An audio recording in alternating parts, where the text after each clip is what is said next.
And then I not only did I have a great coach, I got to play with the best basketball player ever played in Hamilton. Well, that's where I was going next. So you mentioned a little bit about Kevin Grevey. So what was it like playing with him? I mean, as you know, I've been around since '69. I played in junior high, of course, in the late '60s, and I got to see a little bit of basketball. But and I've been around town until this year still, and there's nobody ever been like Kevin Grevey. I mean, we've had a lot of great players, and people want to say, "Well, was he just a great?" No, he was a really, really good athlete. Heck, he could throw a football 80 yards. I mean, he could throw a baseball, probably 90 some. He could hit a baseball 450 feet. I mean, he could run the floor. And, to go on and be SEC Player of the Year to Kentucky and play starting guard for the Bullets when they won the 78 championship. So, but he was perfectionist. When Coach McCullum gave us a certain move, one-on-one moves or whatever skill that he would teach us, he would master it. And his mother made sure he mastered it. She had him out there. If he missed a free throw, he was out on on behind their house at 11:30 or 12 o'clock at night shooting free throws. And as I think of some of the Hall of Fame where Norm and Scott and Kevin spoke, pass was a bad 4-letter word in Mrs. Grevey's. And Kevin, Norm, or Scott or Brian never saw a bad shot. And one of the stories I would tell people, Coach and the team would get together before practice. We always practice at 6 o'clock on Monday night after we scrimmaged the Fisher Body 6 or 7 really good players that played college. We'd scrimmage them from 6 to 9 on Sunday night, during the season. And then on Monday, we'd watch film of the game we played Friday or Saturday. And we ran a play called, and a lot of the people that were probably old-timers that went to play the tab, flash give us center post. Kevin flashed to the head of the circle. I'd give him a screen. I'd roll. Kevin come off there. There'd be 2 guys on him. I'd say, Coach, look at me. I'm wide open. And Coach would look at me and said, now who do you think I would want to shoot? Kevin or you? So Kevin, but the one thing, Kevin wasn't the great shooter in high school that he was in college and NBA. But Kevin was the best player I've ever seen to follow his shot. No one even does that hardly anymore. Kevin, he didn't shoot it really good, but one of the things he had an advantage. Kevin and I both averaged over 15 rebounds a game. I was a junior and he was a senior. Well, I'm keeping it alive, and Kevin shoots and I'm keeping it alive, and here comes Kevin with his 2 great hands and puts it in. I mean, he averaged 32.5. So what was it like playing with him? It was an advantage for me because I tried to instill in every player that I coached. You got to wear a couple pair of shoes out during the summer, because if you don't, you're not going to be the best player. Right. And even though Kevin Grevey was really good, and as I told the players I coached, I don't think we have any Michael Jordans on the team, and he wasn't a Michael Jordan. Right. And I think as I learned, I kind of moved into more of a team-oriented style, because we averaged like 86, 87. We had great teams, but we was never, we made it to the regional finals, made it to the district finals, made it the next year. And we had some great teams. Not that they weren't good passers, but I think I tried to instill the players that I had to make other players better around you, as LeBron does and as some of the great players do.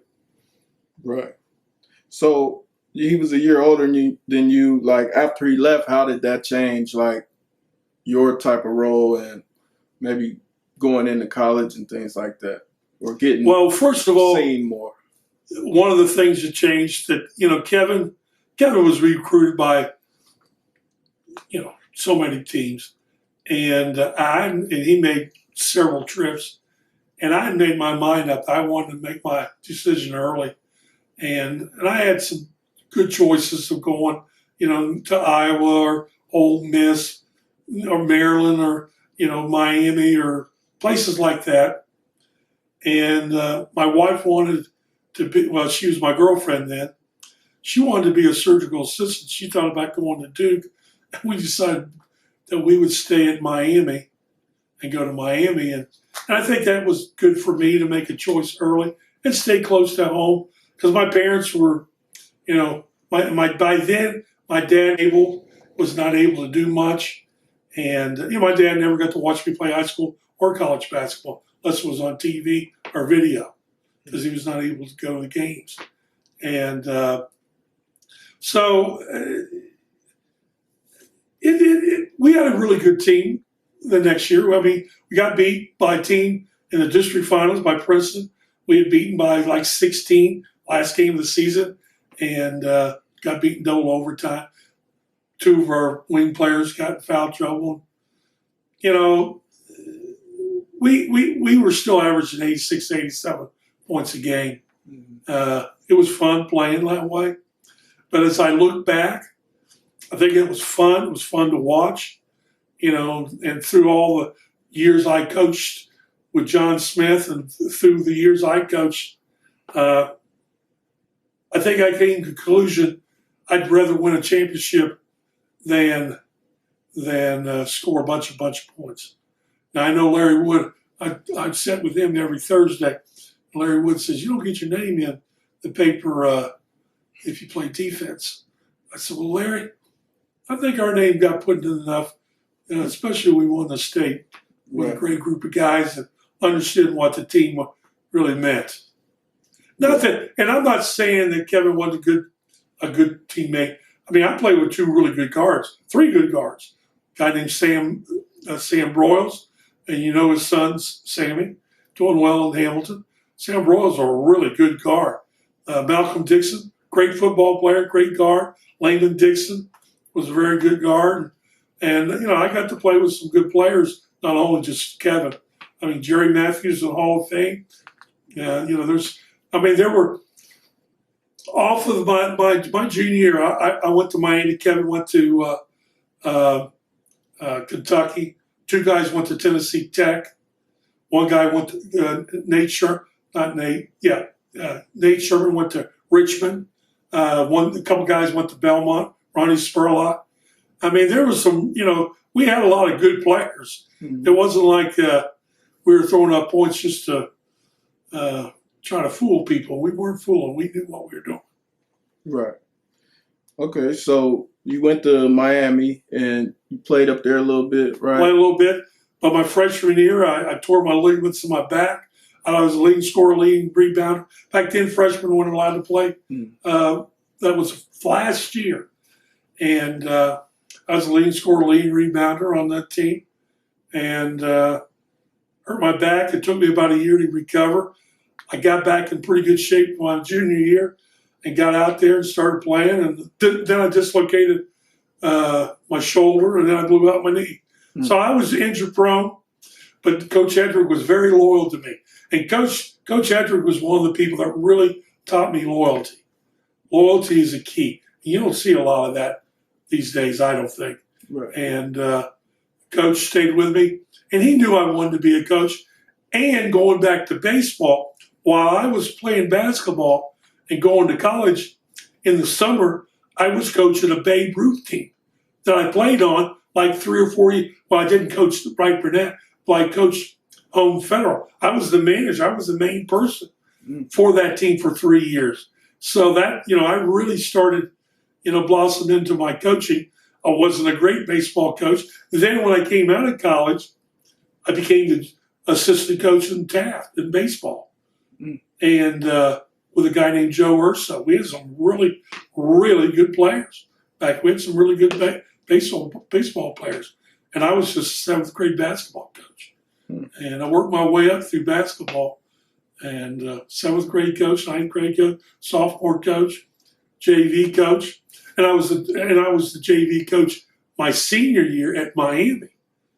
And got to coach a guy named Ron Derringer. He and I coached together. And Ron was a graduate of Miami. And his dad was a college basketball coach for years, coached Cleveland State. But, so I've had a lot of great experiences with coaching, even before I even got going where I really wanted to focus hard on it. Right. Okay, so you got out of college, you were doing a lot of teaching, gym teaching, and I was a PE teacher. I taught swimming lessons in the summer. I taught summer school in the summer. I taught driver's ed for Mr. B, Mr. Bevilacqua. I taught that a lot. I didn't quit really teaching driver's ed until I became a head coach. Right. And because I didn't have time for any of that. Right. So I did a lot of things back then. I coached baseball, and in a way, I was more of a baseball coach than I was a basketball coach for a while. But then when I came out of college, I basically did about 90% of all the scouting for Coach McCollum from 76 until his last year with New Big Blue, 80-81. Mm-hmm. I did all the scouting for Coach. Okay. And so that was another great experience that I would have.